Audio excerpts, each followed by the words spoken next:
By midnight, the Russo family had already decided Hazel Abbott was guilty. Sophia's sapphire brooch and diamond bracelet were gone. Hazel had been seen near the East Wing. Camilla filed the report before toxicology came back, and the security chief revoked Hazel's access within the hour. Every fact pointed in one direction except Vincent Russo knew the timing was too perfect. Hazel had checked his mother's pulse 4 times a day, recognized digoxin toxicity in seconds, and saved Sophia with barely 90 seconds to spare. So Vincent ignored the family, pulled 6 months of pharmacy records, and followed the one detail no liar could explain: an early refill signed by Camilla herself. Then Delphine produced the hallway footage. Hazel had never touched the jewelry. Camilla had stolen it, staged the accusation, and nearly erased the only witness who understood the real crime. Because while everyone was hunting a thief, Sophia Russo was still carrying attempted murder in her bloodstream. Hazel Abbott had buried a 7-year-old daughter with a heart that beat wrong from the day she was born. And she had promised herself, at that funeral, that she would never again stand in a room and watch a heart fail without doing everything in her power to stop it. She was 31 years old, 5'6", a size 22 in the soft gray cardigans she layered over her scrubs, no matter the season, and 230 pounds. She had long since stopped explaining to anyone who hadn't earned the right to ask. She had a broad, capable build that had carried grown men off gurneys more times than she could count. A round, open face that put frightened patients at ease within minutes. And a low, steady voice she'd trained deliberately, years ago, to be the last calm thing a person heard before, either terrible news or enormous relief.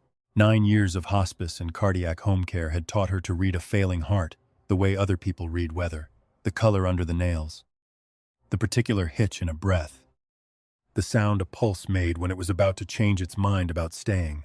It was that training that had gotten her hired, 3 months earlier, to care for Sophia Russo, the widowed matriarch of one of Chicago's oldest and quietest families, whose own heart had been declining since a mild stroke the previous winter.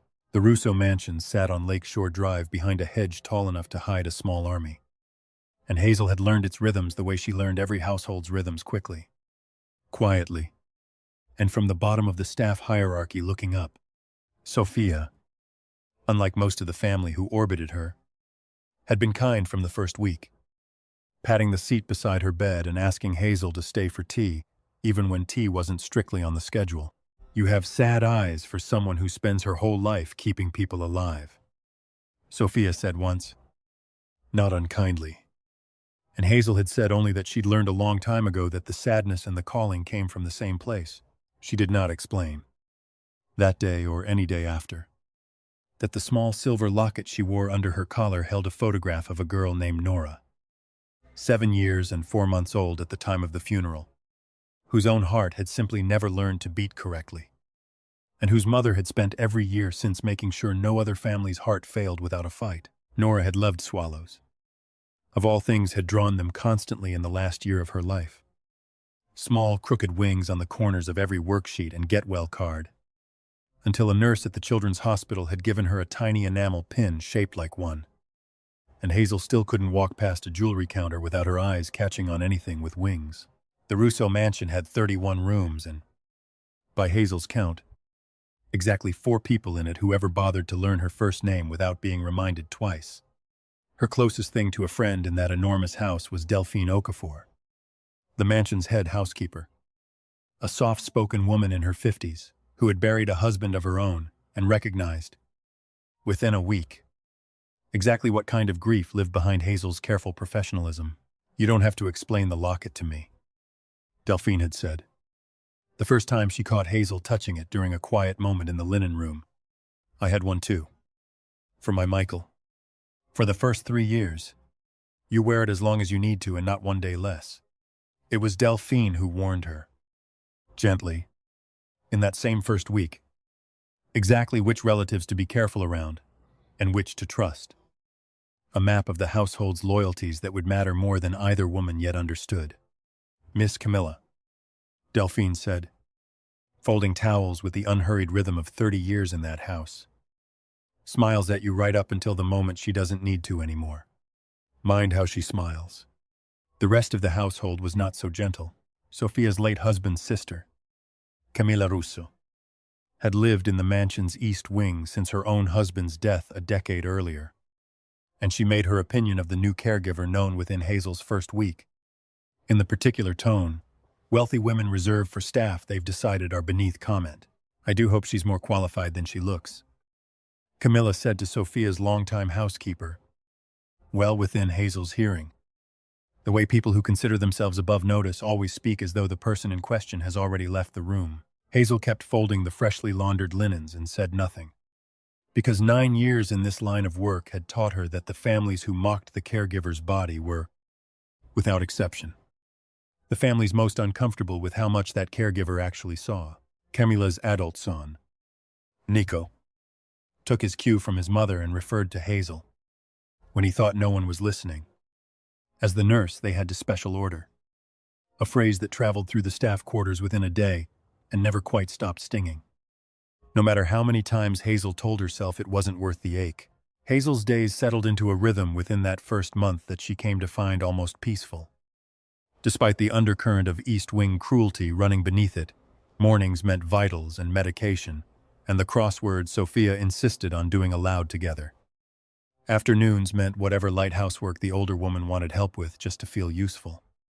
And evenings meant the long, easy silences of two women who had both buried more than either particularly wanted to discuss at length. She kept a small notebook in her cardigan pocket, separate from the official chart, where she logged the things a hospital record had no space for. Which songs made Sofia hum along. Which grandchildren she asked after most.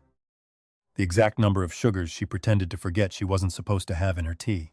It was, Hazel had learned across 9 years of this work, the unofficial notes that usually caught the truth first. Long before any official chart admitted anything was wrong, Sofia's own health, in those first months, followed a rhythm Hazel had seen 100 times before in cardiac patients. Her age, good days and bad days. A slow overall decline that nonetheless left room for tea in the garden, and long afternoons discussing which of Sofia's grandchildren showed the most promise and which showed the least. Sofia talked, often, about her late husband, a man she described as kind in the way men are, who never had to prove it to anyone, and about her son, whom she clearly loved without reservation, but worried over constantly. In the specific way mothers worry about sons who inherited more responsibility than comfort. He works too hard at being unreadable, Sofia said once.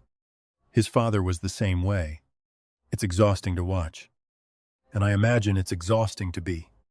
Vincent Russo, the head of the family, had been traveling for business through most of Hazel's first 3 months, present only in the household's careful deference to a name spoken with a particular weight. And it was the morning of his return that everything in that house began. Slowly, and then all at once. To change, Vincent came home on a gray October morning 9 weeks into Hazel's employment.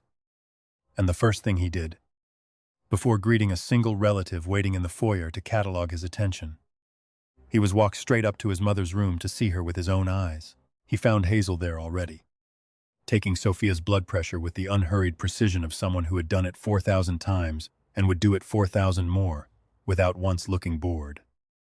And he stood in the doorway a moment longer than he needed to, before either woman noticed him. "You're the new one," he said.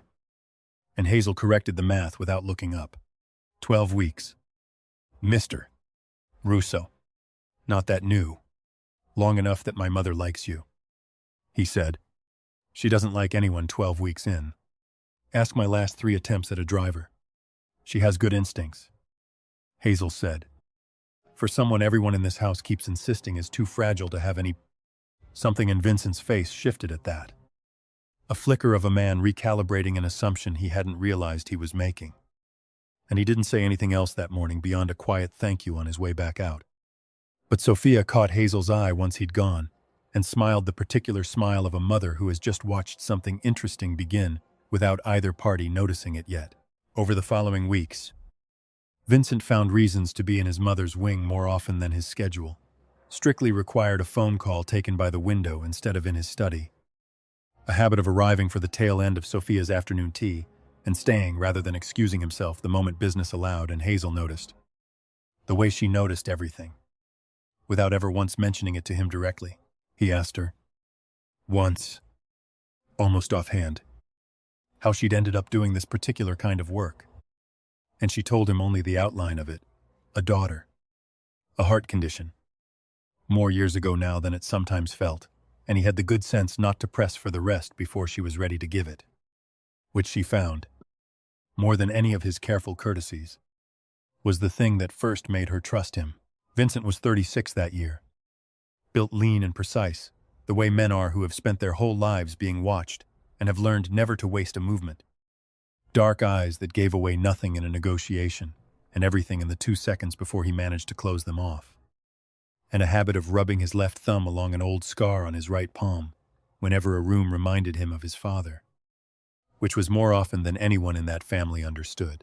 He had inherited the Russo organization 8 years earlier, at 28, after his father's heart gave out at his desk on a Tuesday afternoon with no warning at all, and the timing of that death sudden. Silent. No chance to say anything that mattered had shaped Vincent's relationship with his mother's failing heart more than he had ever said out loud to a living soul. Oliver Pierce, who had driven 3 generations of Russo men and outlasted every assistant Vincent had ever hired, met Hazel properly that same week, sizing her up with the particular scrutiny of a man who had seen plenty of hired help come and go in that house and trusted almost none of them. "You're the one who got the old woman laughing again," Oliver said, more statement than question, loading suitcases into the trunk while Vincent took a call inside. First time in a year the kitchen's heard that sound. She's easy to make laugh. If you actually talk to her instead of at her. Oliver considered that for a moment.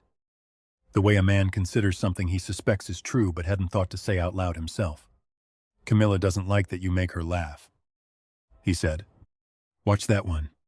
She's been circling Mrs. Russo's schedule like a woman planning something. And she wasn't doing that before you got here."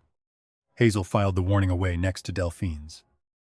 In the part of her mind that had learned, across 9 years of working inside other people's houses, never to dismiss the staff who saw everything and said nothing to the family directly. That same week, Hazel began noticing something in Sophia's chart that didn't quite sit right. The older woman's numbers were stable on paper. Medication doses unchanged. But her color some afternoons ran a shade paler than it should. And twice in 10 days she'd complained of a dizziness that didn't match anything in her regular pattern. Hazel logged it. The way she logged everything. In the careful shorthand 9 years of training had taught her. And told herself it was probably nothing a change in the weather. A bad night's sleep. The ordinary unpredictability of an aging heart.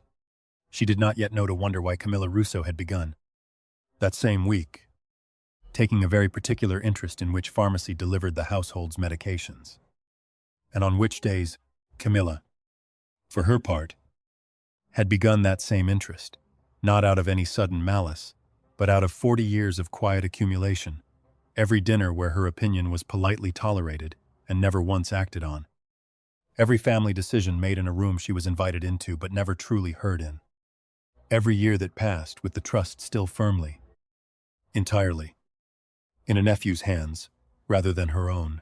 She had told herself, at first, that she was simply gathering information, the way a careful woman always gathered information before deciding whether a worry was worth voicing. And it was only later, once the plan had taken a shape she no longer fully controlled, that she stopped bothering to lie to herself about what she was actually doing.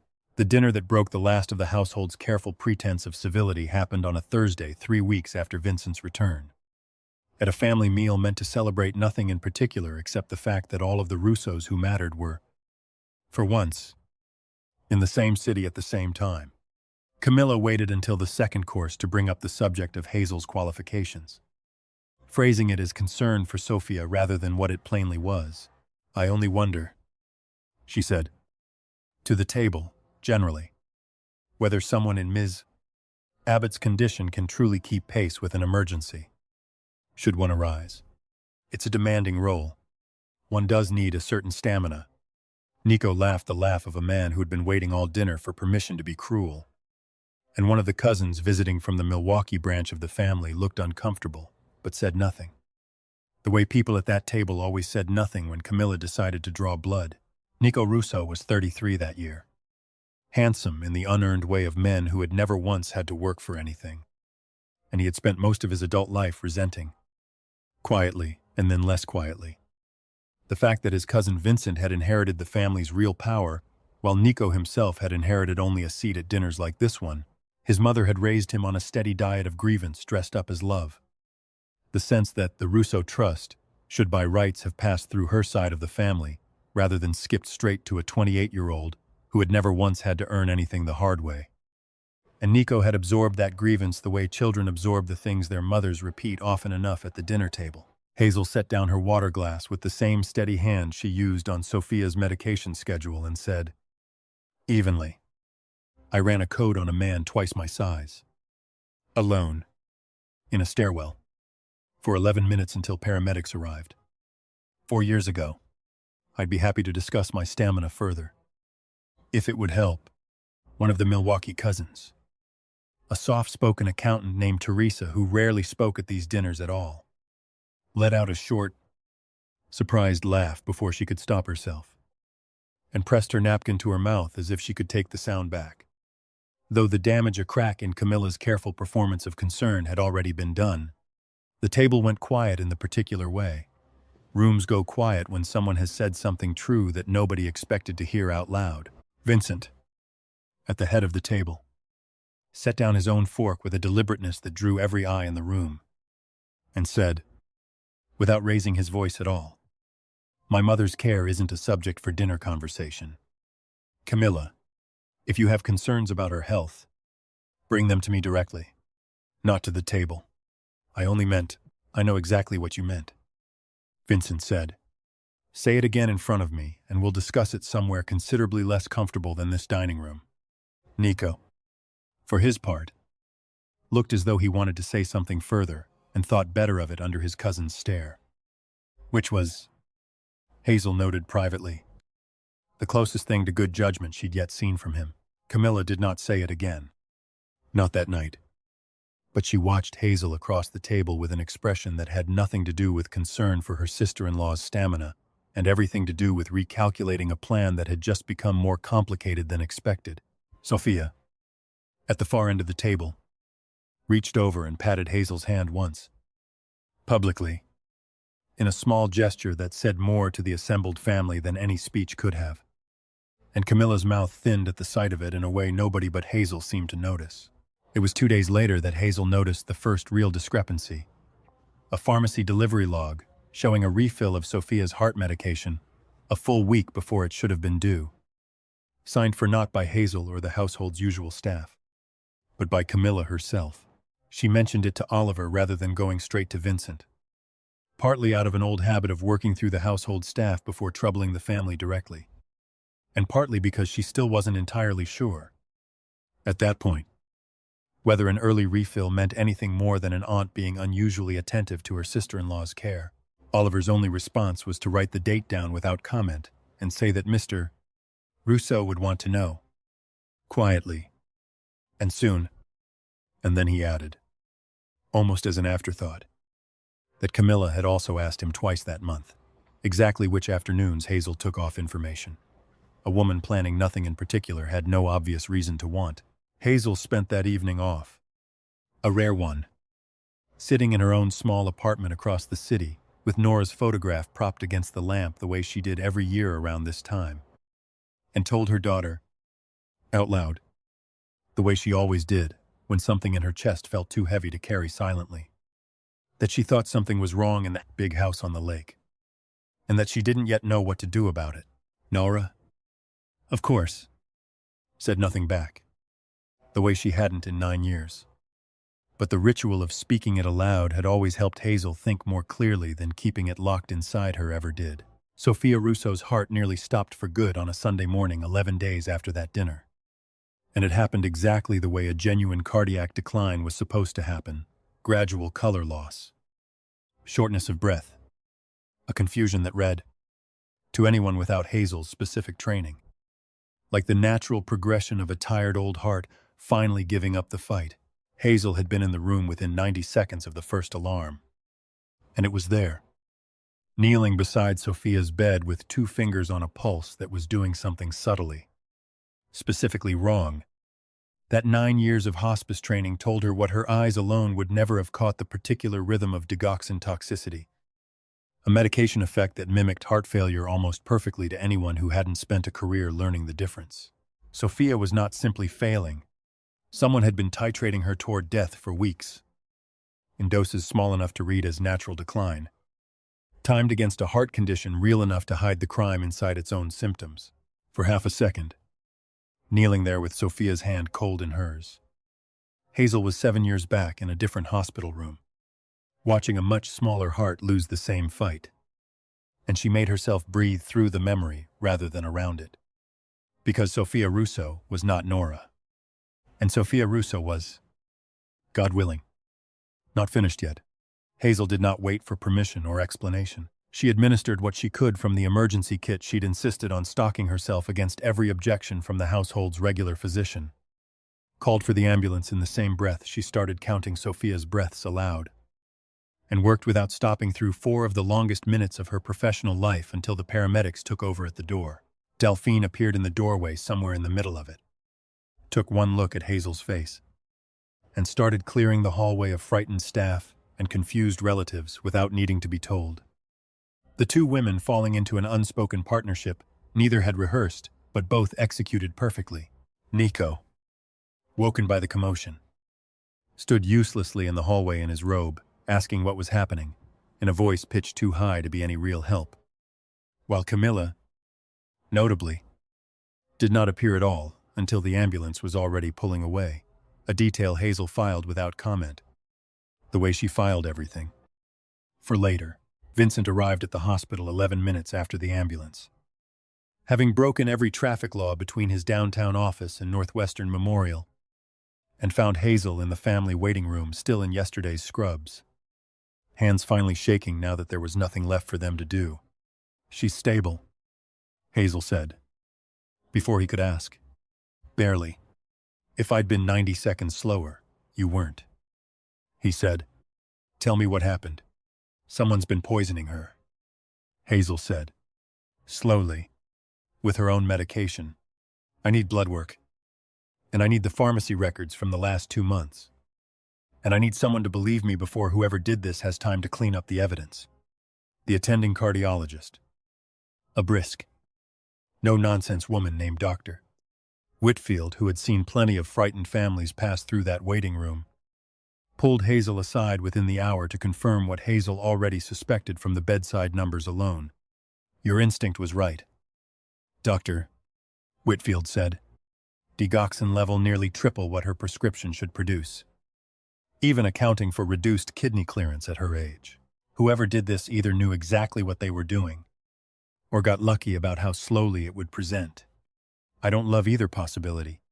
Neither do I, Hazel said, and meant it more than the doctor could know. Vincent believed her immediately, without a flicker of the hesitation she'd braced for, because he had spent 3 months watching a woman who checked his mother's pulse 4 times a day without being asked. And he had learned, in that time, exactly what her attention was worth. Walk me through it again, he said, sitting down across from her rather than standing over her, which she noticed and appreciated more than she said out loud. Slowly, I need to understand exactly what I'm accusing someone of before I accuse anyone of anything. So she did. Twice. Patiently. The way she'd once explained a prognosis to a frightened family more times than she could count, until she was certain he understood not just the medical fact of it, but the shape of the crime underneath, deliberate. Sustained. Dressed up as nothing more than an old woman's failing heart, he called the hospital's chief of cardiology himself, at 4 in the morning, and stayed on the phone until the man agreed to personally review every chart rather than delegate it to a resident. And then he called Oliver and told him, in a voice Hazel had not yet heard him use, to pull every household record touching Sophia's medication going back 6 months and bring them to the hospital before sunrise. What neither of them anticipated was how fast Camilla would move once she understood the investigation had already started. By the time Hazel returned to the mansion that evening to collect a change of clothes, 2 pieces of Sophia's jewelry, a sapphire brooch, and a diamond bracelet, both kept in an unlocked vanity drawer, Hazel had never once opened, had gone missing from the East Wing. And Camilla had already called the family's private security chief to report a theft. With a timeline that placed Hazel alone in that hallway an hour earlier, it was a clever move. And Hazel recognized it as one, even through her exhaustion, discredit the caregiver who might notice a poisoning pattern before she had the chance to prove it. And do it fast enough that a theft accusation would remove her from the house entirely before any toxicology results came back. Vincent, hearing the theft report secondhand from a rattled Frank Delaney, felt something in him go cold, in a way that had nothing to do with the missing jewelry and everything to do with the timing, though he said nothing of his suspicion aloud until he had proof enough to make it matter. Camilla had anticipated exactly what Hazel's medical training would eventually uncover, and had built herself an exit ramp weeks in advance. Time to detonate the moment that training became dangerous to her. The household security chief, a retired police sergeant named Frank Delaney, who owed his job to Camilla's late husband's old friendship with the force, took her report at face value and suspended Hazel's access to the mansion within the hour. Apologetically but firmly, until the matter could be sorted out properly. It was Delphine who called Hazel that night to warn her before Delaney's suspension notice even reached her phone.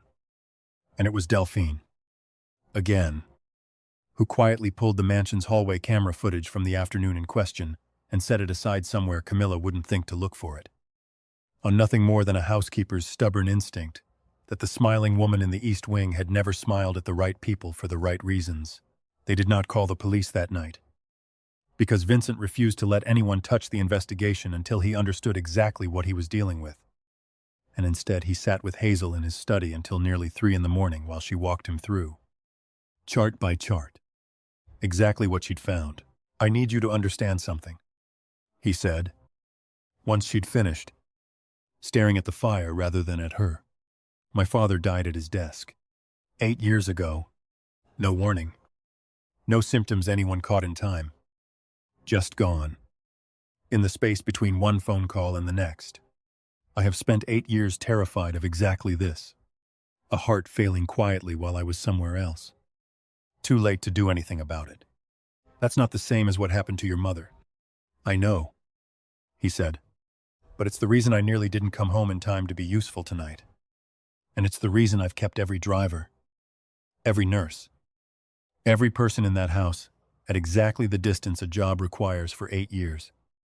Because getting close to someone in this family has only ever meant learning exactly how fast you can lose them." He didn't say anything else about his father that night. And Hazel didn't push, because she recognized the particular shape of a grief that hadn't finished being carried yet. The same shape she saw in her own reflection some mornings when Nora's birthday came around.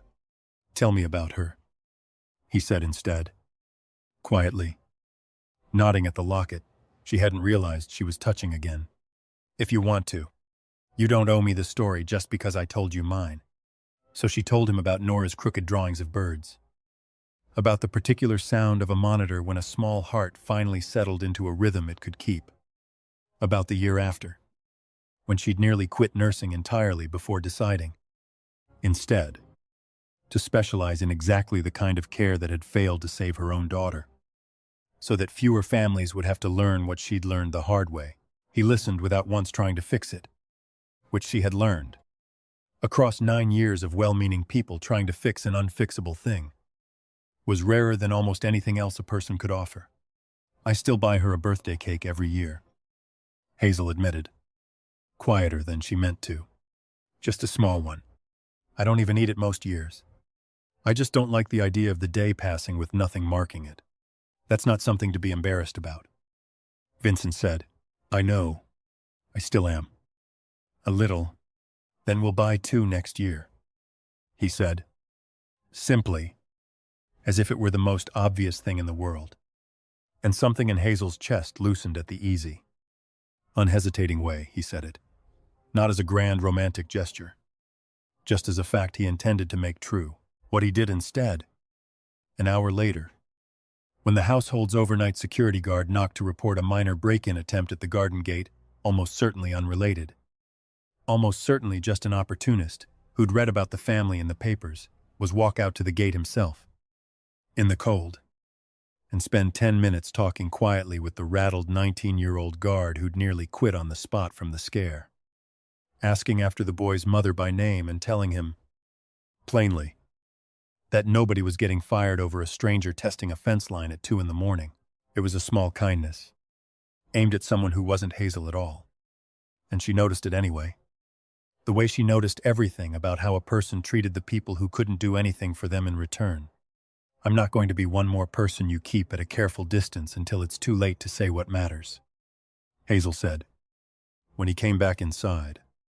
Before he could retreat fully into the silence he'd been building around himself for 8 years. No, he agreed. You're not. I've spent 9 years watching families decide, the moment things get hard, exactly how much distance is safe to keep from the people doing the actual keeping alive. She said, I'm not asking you to fix 8 years of grief in one night. I'm asking whether you can stand next to someone without treating closeness like a risk assessment. Somewhere around 4 in the morning at that hospital, it stopped feeling like a risk. He said, quiet, like the admission cost him something to hand over.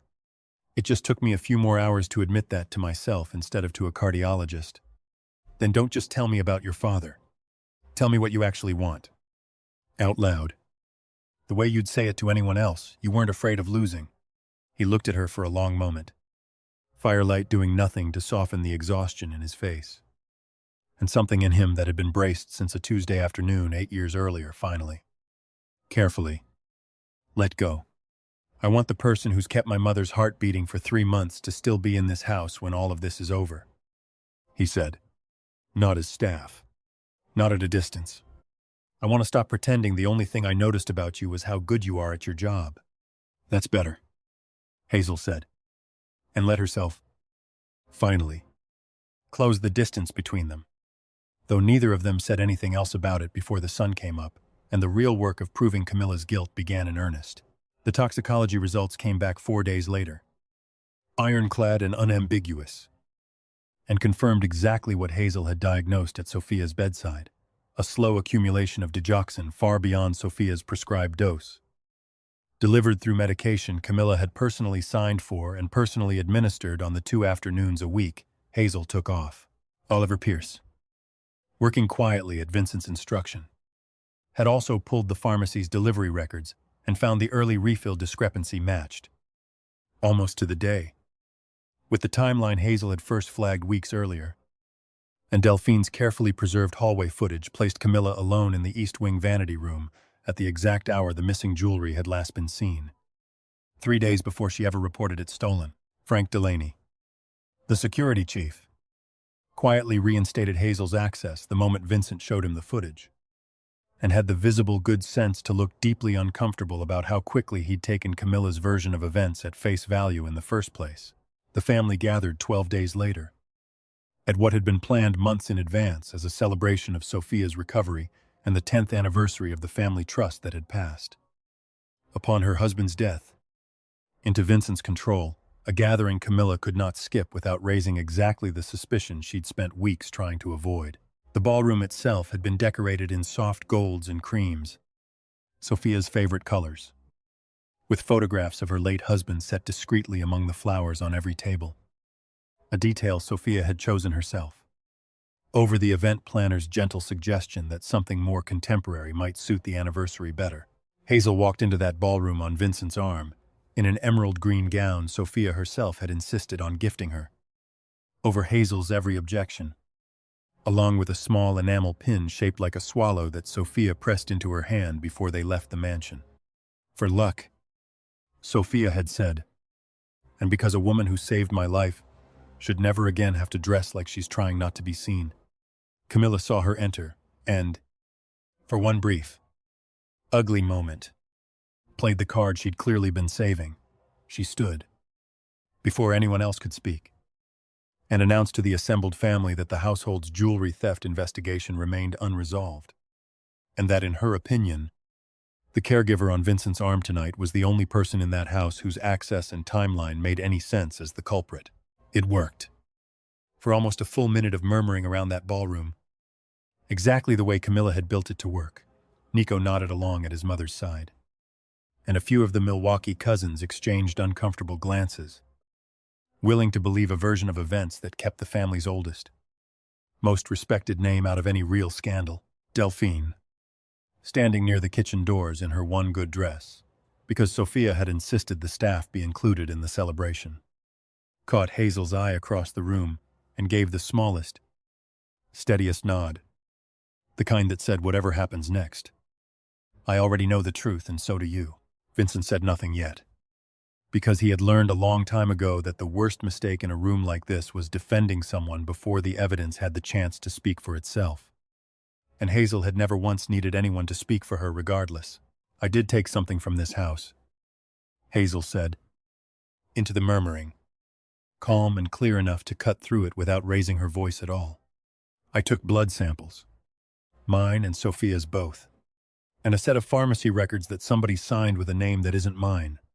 She set a folder on the table in front of Sophia, close enough that the older woman could read it herself, and said, quietly, without a trace of the invisibility she'd worn for 3 months in that house, someone here has been poisoning you slowly enough to make it look like your own heart giving up.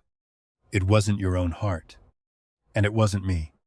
Camilla's genuinely careful plan, the theft accusation, timed and staged to remove Hazel before the toxicology confirmed anything.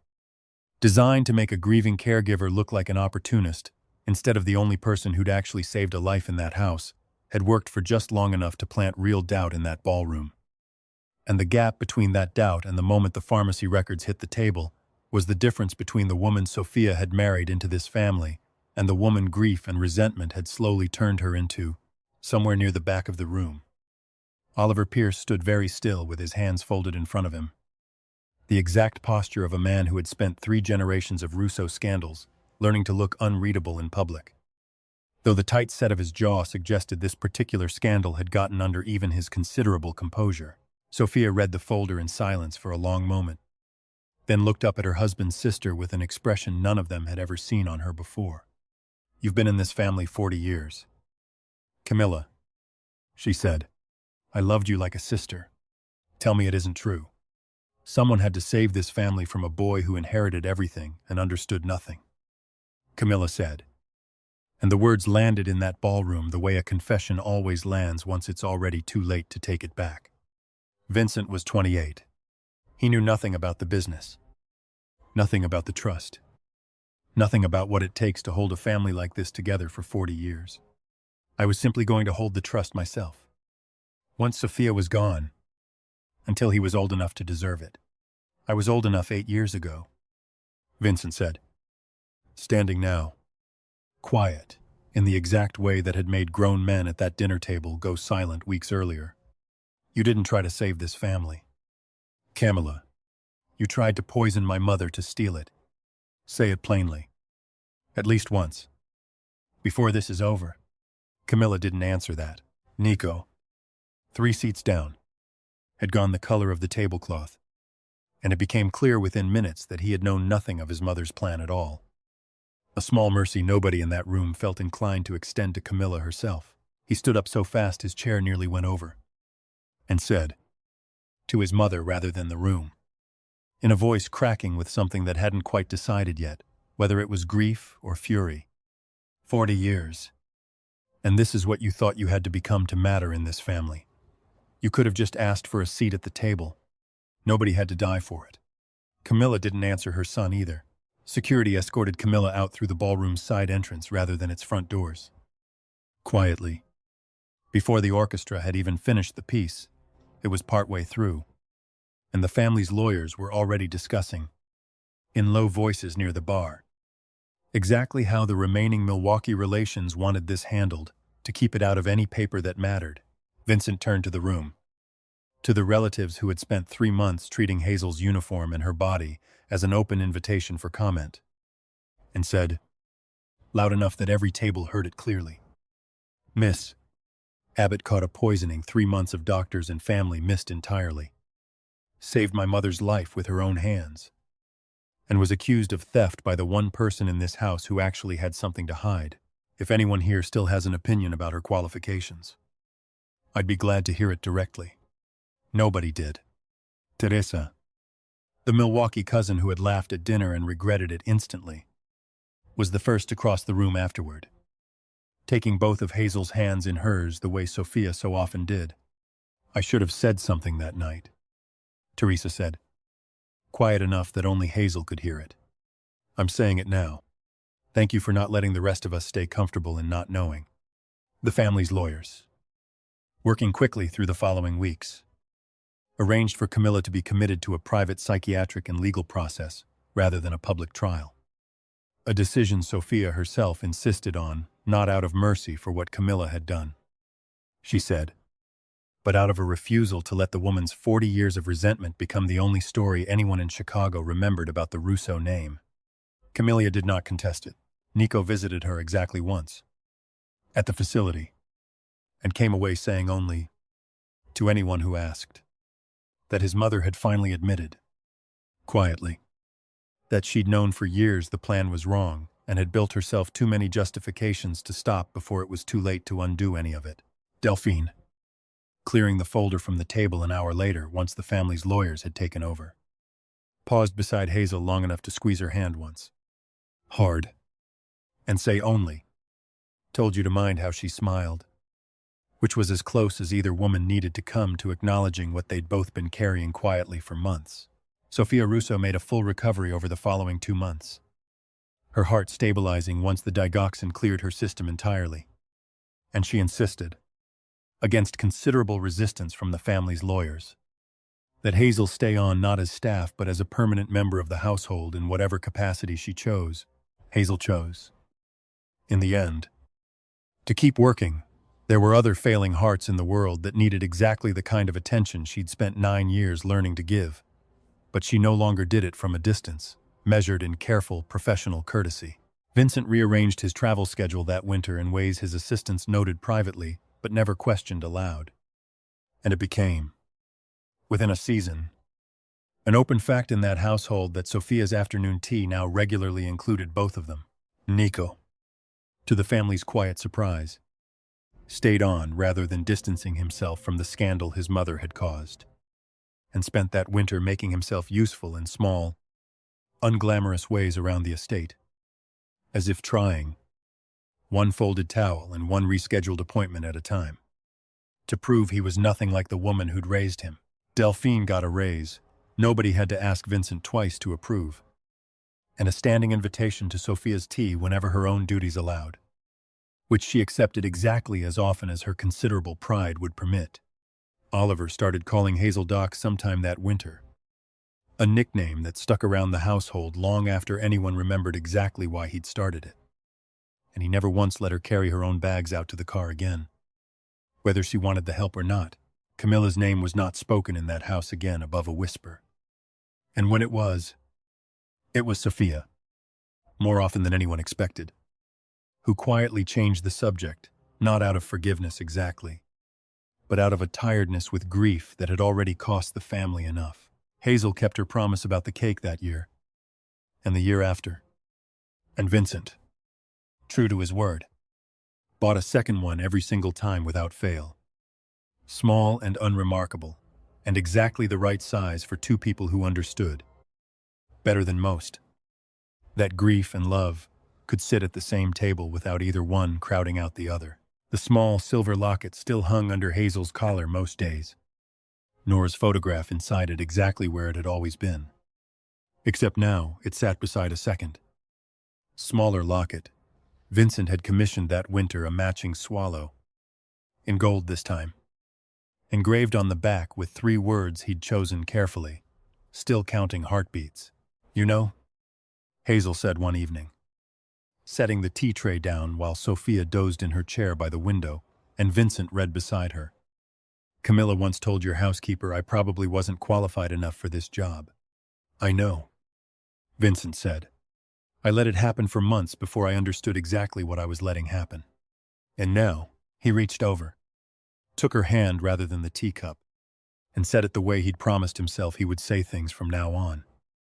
Out loud, without the careful distance of 8 years standing between the words and the person they were meant for. Now I want every person who ever doubted you to know exactly how wrong they were. And I intend to make sure they hear it from me directly.